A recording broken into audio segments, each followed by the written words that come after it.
What's up, Go enthusiasts? Welcome to the second game between Shin Jin-so and Park Chung-won in the Korea's strongest title match, final best of five. Oh, the first game was very, very cool. Shin Jin-so took a huge lead early. Park Chung-won had a little bit of overplay, but he'd worked it back, and finally Shin Jin-so punished Park Chung-won in the end and managed to secure victory through murder. This game, Shin Jin-so plays white, and because black plays first, it's generally easier to kill your opponent as black than white. You have more power throughout the board, and white gets the compensation points. But, of course, the compensation points are 7.5 in most international tournaments, 6.5 in Korean rules. Even 6.5 is fair for white. 7.5 people think it's good for white at a high level. So actually, white tends to play slightly less actively at a high pro level as well. I don't really think it matters that much. I don't know how they could possibly hope to control the game within 1 point, but somehow stylistically, it does tend to turn out that the white players these days play the game a little bit more cautiously, like sort of properly, and the black players tend to be the ones doing close pincers. Actually, I skipped through this opening because I've looked at it a bunch of times, but it's really not that obvious what's going on. They were playing a Joseki, and then suddenly Shin Jin-so just attached to the bottom right corner, and yeah, I just skipped past it because to me, this is actually a normal Joseki move. It really wasn't before AI, but after AI, this move is pretty well understood to not lose very much value. That, in general, it turns out to be somewhat like if your opponent would kick and then play some move, diagonal is fine, and then you exchange this 14 for 15. Now that exchange is bad, but it's only bad to the order of like less than a point. And Shin Jin-so really did want to exchange these right now because it affects the ladders out of the upper right. So then with those ladders, he felt confident to play the flying knife. And Park Chung-won avoided it by playing here. So the flying knife variation goes like this and cuts, and yeah, I don't know what's happening in the flying knife. I'm not booked up enough to be confidently telling you which ladders exactly Park Chung-won was afraid of, or Shin Jin-so was aiming for. What I do know is that backing off from it like this is totally fine. And especially since Shin Jin-so paid just a little bit. He didn't pay much in the bottom right, but that is very slightly inefficient for white. Park Chung-won can do this slightly inefficient thing in the upper left. And we come to this variation. So Shin Jin-so plays a tiger's mouth here. This is pretty well known that Park Chung-won is supposed to play the hane across here. The reason why we do that is because we want to bait white into cutting. At this moment, it wouldn't make any sense for white to do anything other than cut. You know, if we get to run out with our stones, it's a lot better to, get out than to be surrounded. So white is forced to cut, that's for sure. And then when black fixes over here, white definitely has to answer because that cut is going to attack. And still that cut is like not covered. White couldn't just Atari and eat it because black would be able to Atari over here and eat the left side. So you might wonder, well then why did I have to play the cut anyway? Couldn't I, if the black's point was just take the corner, save the corner, couldn't you just do that anyway and not exchange this cut? You could, but actually if you would do this first, white is going to play away now. Let's say take the base on the bottom side or something.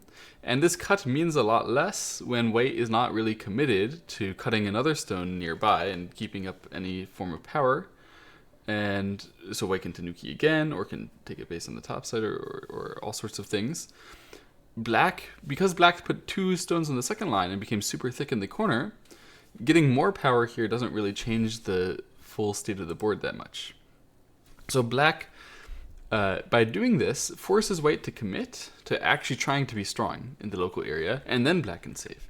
And this is nice, of course, because if black would play away, then white would force black to become strong anyway in the corner. Maybe now black would still exchange this, but black having to answer this white sente stuff is very, very annoying.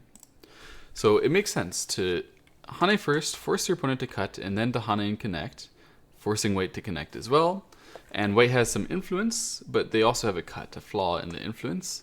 And black doesn't have to run that out right away. He can run it out later if he wants. For now, he's just going to pincer these 3 stones on the bottom side, trying to show that that shape can be inefficient for Shinjin-so. But obviously Shinjin-so, if he played like this in the opening, he studied what happens when black plays another move in the local area, and the ladder doesn't matter anymore.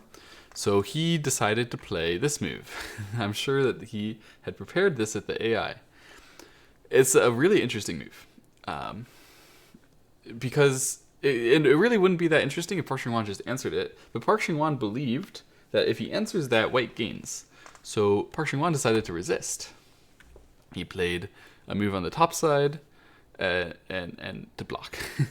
So I believe that the reason why he did this, he knew after he blocks in the center here, white is going to play this move at 018. This is a critical move. It means that white can save into the corner or into the side later. And particularly, defending this cutting point is important because it means white might be able to break the shape in the center by haneing, extending, using this cut. So white is planning on future aggression when they play this very, very solid move, the Tiger's Mouth. I believe that Park Shin-won had exchanged this approach and back off on purpose before this because he thought after this variation, the bottom side will be relatively uninteresting. So why not give white the bottom side and emphasize first on the left side? Then using that, he decides to run out his stone on the left. So he's using this approach and saying, hey, I can take some initiative here and use this stone to show that you can't get a large area on the left side. You can't get a large area on the top side. Excuse my message. I don't know if you heard that, but my phone just binged. The game goes on. Shinjin-so, of course, you have to prevent black from breaking the bamboo in this situation. The bamboo is the only move here, and black runs. It's necessary to prevent black from breaking the bamboo because they would just get to run an extra step in sente for free, and we should stop that. We should make sure to control black's direction to run as best we can. So white runs first. He runs with this jump, and black jump attaches. White could have haned if he wanted to, but then black would get a further run into the center, maybe more potential counterattack on the top side. So he just decided to extend Shinjin-so and let black still have the maximum weakness with those stones, and black decided to attach to take care of them. Now, there's several ways you can respond to this, but in general, if you hane, the peep and the cut combined are going to cause some problems. So it seems like white should be taking a relatively defensive stance here, not really playing the most aggressive move because black is getting pretty strong in the center and white not so much on the side. So I was thinking like one space jump back, maybe extend back, maybe knight's move back, but Shinjin-so played hane first, making sure he gets that exchange if black is going to peep and do some cut stuff, and then 2 space jump. 2 space jump high. And it inspired me a bit. Because what Shinjin-so clearly means here is that if Park Shin-won approaches from this side, he wants to have the maximum space. He wants to make it reasonable for him to continue to run up and be able to take care of his cut on the bottom side. So black played hane, connect, and white took the base there. If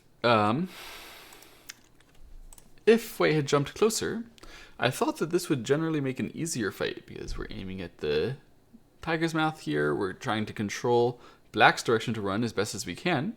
But when black plays here and white plays the double Tiger's Mouth, this peep becomes quite annoying.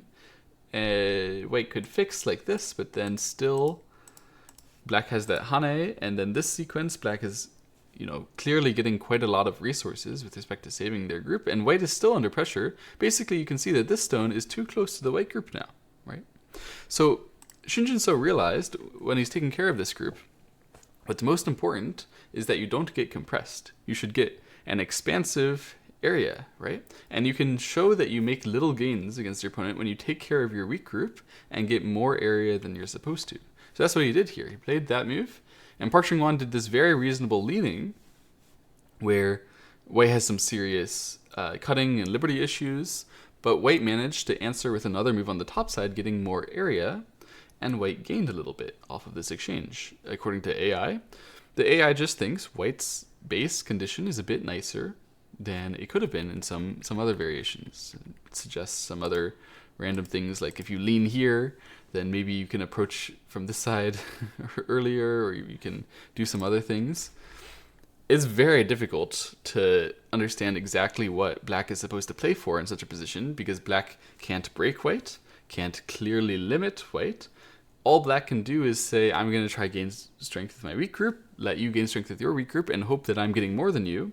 Shin Jin-so, by playing these sort of wide moves, is saying White is actually getting more than Black. It's such a hard strategy to defeat.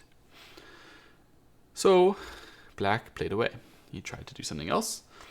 He took the left side here, but it gave White another really nice strategy to just turn. This means White is planning to attack the Black group here and the Black group here. And obviously, his own White group is under the minimum surrounding threat when he plays this turn. So basically, he's just saying, my group in the middle of your two weak groups is strong. That means I can harass both of your groups, and I can try to make my shapes more efficient, more big, right? And your shapes to be more compressed as the fighting continues. So Park Chung-won jumped here. He was trying to be as uncompressed as possible, as wide as possible with his topside group, but then Shin Jin-so said, why don't I limit you on the left side? And Park Chung-won should answer the kick, and Shin Jin-so kicked again. Obviously, Shin Jin-so's dream here is that Park Chung-won will respond, and then this group on the left is so compressed that it might even be in danger of dying. Also, the White group on the left side, totally fine. White group on the top side, pretty much fine. White group on the bottom side, pretty much fine. It's the mark of a strong player if you are preemptively taking care of the things that might cause you problems in the future, and making it so that all of your opponent's problems will exist in the future. Sort of leaving a board where the game is going to be easier to play for White than Black. That's the plan. That's the strategy here. So Park Chung-won does not obey Shin Jin-so's plan. He plays this move at N3 is a great move to attack these stones, and absolutely necessary here to try to cause there to be some proper weaknesses on the top side. Shin Jin-so responds very aggressively like this, because if he, let's say, tried to attack the left side or something, there is a serious weakness here at this point on the top side. So obviously White wants to save those 3 stones to keep attacking this Black group, but after this move, White will really find it quite difficult to do so, as they can easily die on the top side. So they would probably, Shin Jin-so is unlikely to blunder his stones. Probably he's going to connect. And that allows Black to sweep under the base anyway. White has 0 eyes, and Black can easily play this fight for an advantage in the center. Lots of territory advantage. Shin Jin-so does not want this to happen.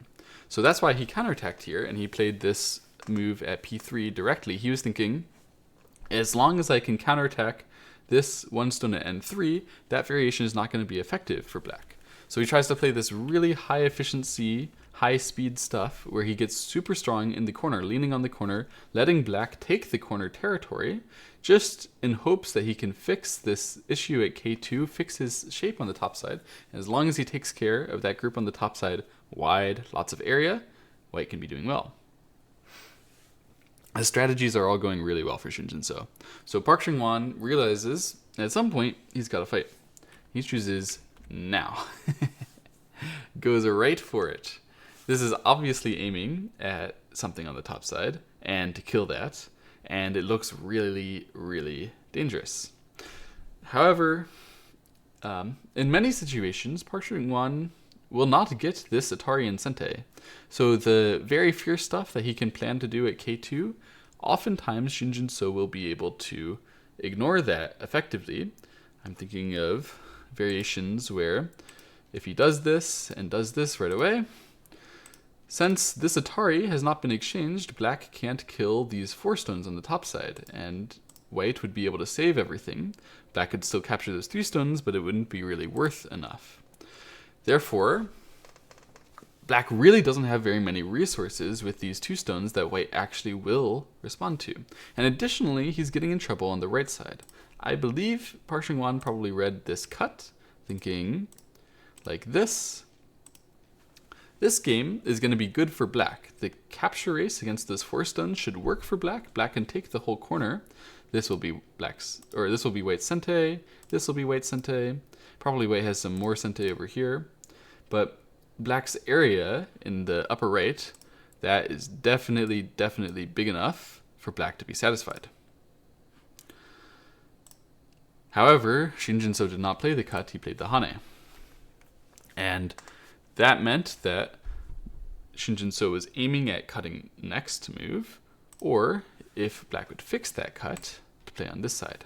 If black had played jump over here, then, of course, this kind of method is going to make a capture race against the black corner. Black will not be alive in the corner. White is also not alive. However, white can definitely get enough liberties to handle this kind of fight. And yeah, there's several ways. Even just like this, white will easily be able to do well in the capture race. And if that's all white's territory and black has only minimal compensation on the top side, this is not going to be enough for black to be happy. So black connected. He fixed his corner weakness. He probably had to do that because he can still cut this variation. This was forced. White definitely needed to cover these 2 stones, answer that Atari. And when black cut here, black was aiming at laddering these 2 stones, so white needed to answer that on the outside, and black managed to capture those 4 stones. Probably Park Chung-hwan saw this from afar and thought, it shouldn't be that bad. But it is quite bad. And Shin Jin-so showed why. He played this hane, and he played the descent. So it's a great move, forcing black to win the capture race directly. It's currently 3 liberties to 3 liberties, so black can take a liberty. It's going to work. Except if he takes a liberty like this, he fills his own liberty. He would get Atari'd. And if he had taken a liberty on this side, again, he's quickly going to fill his own liberty, right? So he cannot approach. And if this one happens, then for black to cut, he would fill his own liberty. This is the meaning of the descent for white. White gained a liberty tetsuji by threatening to be able to connect to that stone on the first line. So black played here and had to cut, getting his own liberty tetsuji back. This is forcing, white has to answer, and then when black plays here, white cannot approach or on the first line or on the third line. So this finally, it worked for white. However, Shin Jin-so is winning. I mean, it worked for black, but not really. It worked for white in the end. Comparing to the other variation here, if that corner was big, this corner is certainly a lot less big.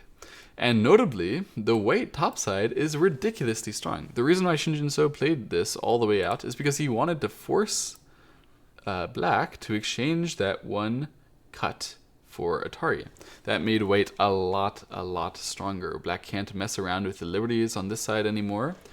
And white even got the next move after getting all of this influence to the center to be able to harass this black group, which is starting to look a little low on areas to run.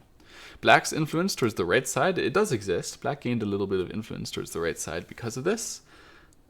But since white has the next move and black has these 2 weak groups, weak group 1, weak group 2, both going to be very problematic, white is 100% in control of the game. Shin Jin-so continues by attacking. Of course, he attacks from the direction where he did not gain all the thickness just now, and attaches and extends, and Park Chung-hwan ignored. The reason why he did that is because he actually read the cut that white is threatening and decided that it was not a serious threat. And Shin Jin-so agreed. They played on the left side a bit, and then Shin Jin-so played away. Why didn't Shin Jin-so choose to play the cut? It looks like this is going to be very powerful, especially if black just decides to play some forcing moves and save his group.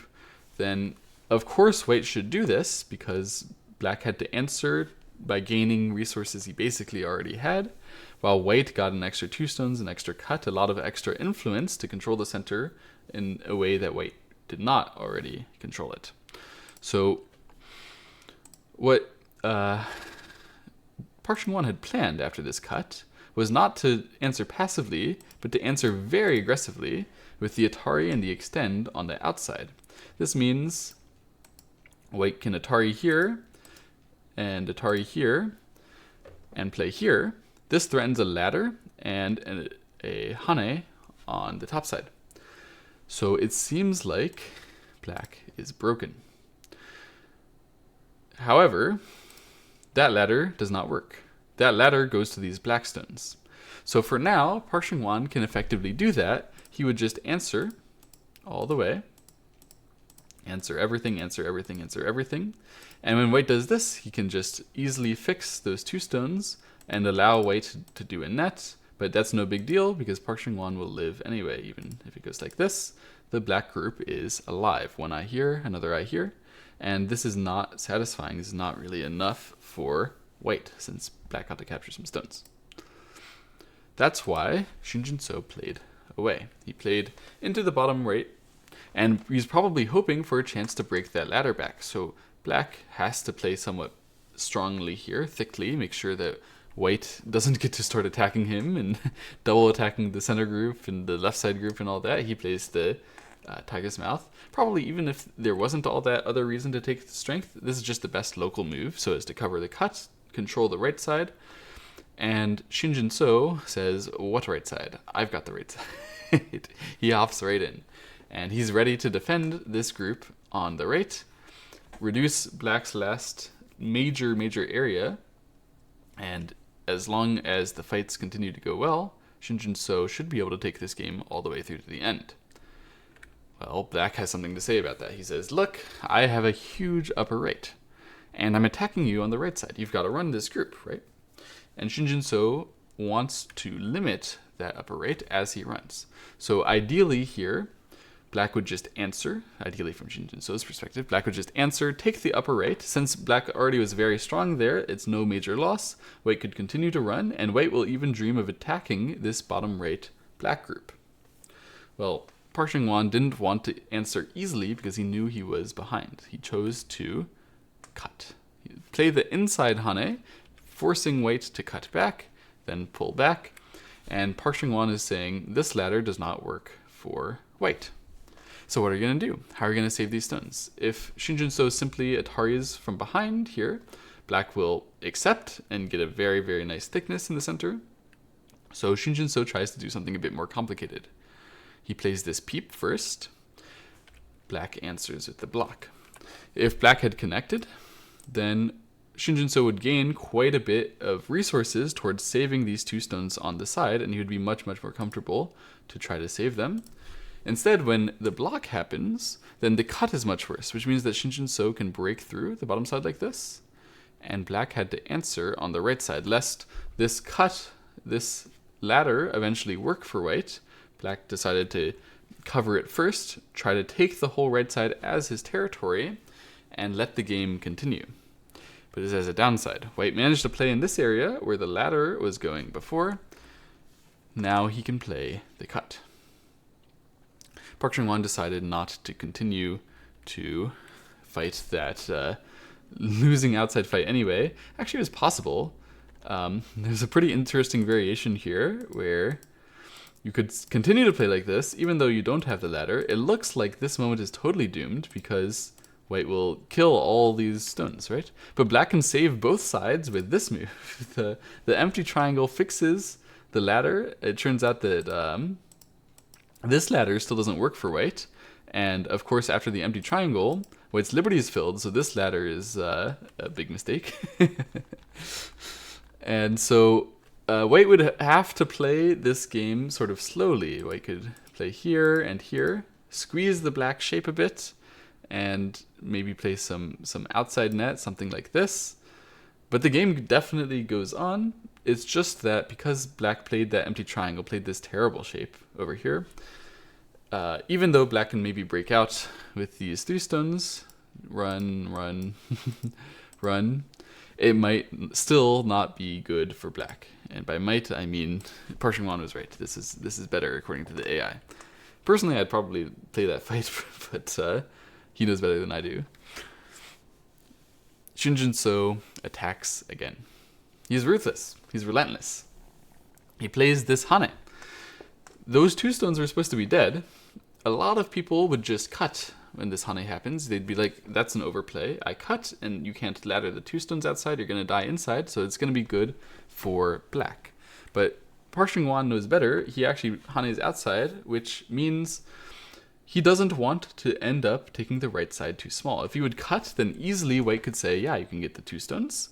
And white's task would be much smaller. White would have much less to do to justify his Hane. He could easily just reduce, get some value in the center, and white's bottom side is starting to look very, very menacing. Therefore, Parshing Hane is correct, but Shinjin So had read it. He knew that was coming, and he played the double Hane. And this turned out to be really just a gorgeous, gorgeous variation for Shinjin So. I'm jealous of the ability to think of it, to read it, and then to know it's good, and to just find this kind of thing so consistently. He's always looking for an opportunity to put the stones in contact and make a really, really good fight. And here, Parshing just had no good move at this point. He played the Tiger's Mouth, but yeah, he couldn't capture like this because he would get double Atari'd, so he had to fix that. But then white could play here, and you can see black played this empty triangle. It's so sad. Why did he do that? Why didn't he just like run to the center or something? It's because white had some very, very nice tetsujis lined up. He could play here, and if black answers, then already we have a capture ace inside, and white has captured these 3 stones in Sente. And if black Atari's instead, then this move is double Atari now. And yeah, that's not good. Even we could play here. And black is not quite dead, but this capture is white Sente because there's a throw-in. Anyway, having fun. Black obviously needs to answer, and he answers in this way to fill a liberty from those 4 stones because he wants to make sure he's as solid as possible in the center. So when you fill a liberty off those 4 stones, they have only 3 liberties. Then black only needs 3 liberties in the center, and he's going to be fine. Except Shinjin So plays here. This is so powerful and so annoying because what this means, black had to fall back, answer, and let white play away after building this massive wall in Sente. Why did black have to fall back? He wants to fight, I'm sure. I'm sure he wants to fight something like this. However, this move is still white Sente. And then, after that Sente, you still have forcing moves over here. You can play this throw-in. Oh man, black is so annoyed. If black connects, then we have here, here, here. Oh dear. The point is the black liberties are so short. And this is a common problem with the Tiger's Mouth. Actually, for me, my intuition was to play this move. Because normally when we're going to get in trouble with our liberties, if you play a Tiger's Mouth, you have a bunch of diagonal cuts. You might be thinking like, what do you mean cuts? Here, can you really call this diagonal a cut and that diagonal a cut? You can. Those are cutting points. They might not be takeable, like they might not literally cut it, but those cutting points matter. Black had to fix those in the variation that I showed. And it's because black had to fix those that black ended up dying overall, right? So black has to answer this way. What if when we play here, and even let's answer like this, maybe this way we won't have to get squeezed, except we still do. It's the same shape. Same thing. You can't play anything further outside than just this. None of it is better. Shinjin So is overpowered. He just found all the unstoppable tetsujis here to force black down to the right side, let black get everything that he wanted in a way that it was just never ever going to be enough. And now you can see, I mean, the the bottom side is ridiculously big. This is way, way too much to allow from the back perspective. So he tries to run out his left side group, because he's still weak there, by the way. He still has another weak group to take care of. He plays some forcing moves, plays this triple hane, tries to make the game a bit exciting with his ko. Plays a ko threat, but white just extends. White is not that interested in playing this ko. Black plays this atari, white plays to capture the ko one time, and black plays this move as a ko threat. He needs to break the bottom side and save his group on the left. White is not interested at playing these sort of psychological games. He just wants to attack the group on the left side. And this is really powerful. This is really hard for black to deal with. Black can capture that once. That's forcing. White definitely doesn't want black to capture, so he just doesn't fight the ko at all. And when black pushes there, he descends. I think the reason why he did that is because if he answered later, black could play these moves, and in order to kill this, white would need to block on this side, prevent the black atari and potentially gaining some space. However, now this clamp is going to save the group for black. White can't descend, as there's this cut. White dies. That would be funny.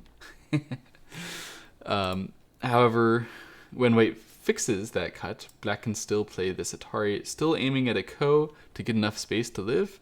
If white answers, then of course this is another eye on the side. So I think because of this hane connect having the ability to live in ko later, that's why Shinjin-so chose instead to play. Yeah, I mean, I can't even really believe that level of aggression. I've lost the game a little bit. Yeah, he played this descent. So this means now that hane connect and the clamp does not directly aim at a cut anymore, Shinjin-so is fine in the corner. So black plays this atari, tries to get the resource that he can on the left side. If he would just answer, as I showed before, he's not going to get enough space to save his group anymore after this move by Shinjin-so. But when he ataris there, Shinjin-so hanes and goes for the kill immediately. Black plays this move, that's forcing against the group over there. Black, is trying to put that group in trouble to save his own group. But white doesn't care at all. He's going for the kill again. He tried to kill this. He's trying to kill this too. He does not care to play supposedly safe when he can play stuff that he can read. Can I read it? No. Can he read it? Yeah. So this is what Shinjin-so considers to be the safe way to end the game. He lets black capture there. He lets black have that cut. He lets black have this potential ko shape. Black pushes, black cuts, and black resigns. Black just cannot save the group, cannot save this, and he's still in trouble on the bottom side after all that's said and done anyway. Also, if white manages to win this ko and capture here, then the black group over here is going to die. So black is just hopeless. There's no way. He can't connect here and win the capture race on the left side. Everything has been read by Shinjin-so. It's all over. Park Shin-gon got steamrolled this game. Absolutely rolled. And I thought it was really, really, really instructive, particularly what Shinjin-so did on the top side. The way that he refused to ever be compressed. When I was looking at this game first time, I thought when black plays here, we should just attach and fall back. This fixes the aji the same way. Shinjin-so could totally have done this. Absolutely possible, reasonable way to play. But is it Shinjin-so's style? No. He does not want to be compressed with his weak group. Every weak group is his opportunity, and he will try to expand it as much as possible. So he plays the most aggressive counter-fighting he can. He reads all the most aggressive variations, allows a sacrifice, gets this massive, massive influence from the sacrifice, which is actually useful because he let himself be weak earlier. And the continuing play after that, he just didn't give Park Shin-gon any chance. Park Shin-gon made a lot of complications, not enough for Shinjin-so to ever falter. What a very nice game. I mean, even here, when Shinjin-so played like this, it was entirely possible for him to connect as well. Totally reasonable looking move, but I think the game would just be quite a bit harder if you connect. Black can run. You can take the bottom side, but it's not as easy to take control of the game as when Shinjin-so played here and directly allowed the black weak group on the left side to be his resources. Park Shin-won had to try to take care of that at the same time as he reduces the bottom side, and since Shin Jin-so is so active at really killing the left side, that's what happened. He killed the left and it died, right? What a game. Very, very instructive game on how you can beat Park Shin-won badly. I mean, I certainly will never do this in my lifetime, but it's very interesting to see how it can be done. All right. Thank you all for watching. I hope you enjoy. And game 3, absolute thriller. This one was a one-sided bludgeoning, but game 3 is not even close. Absolute opposite type of game. Hope you tune in. See you later. Bye-bye.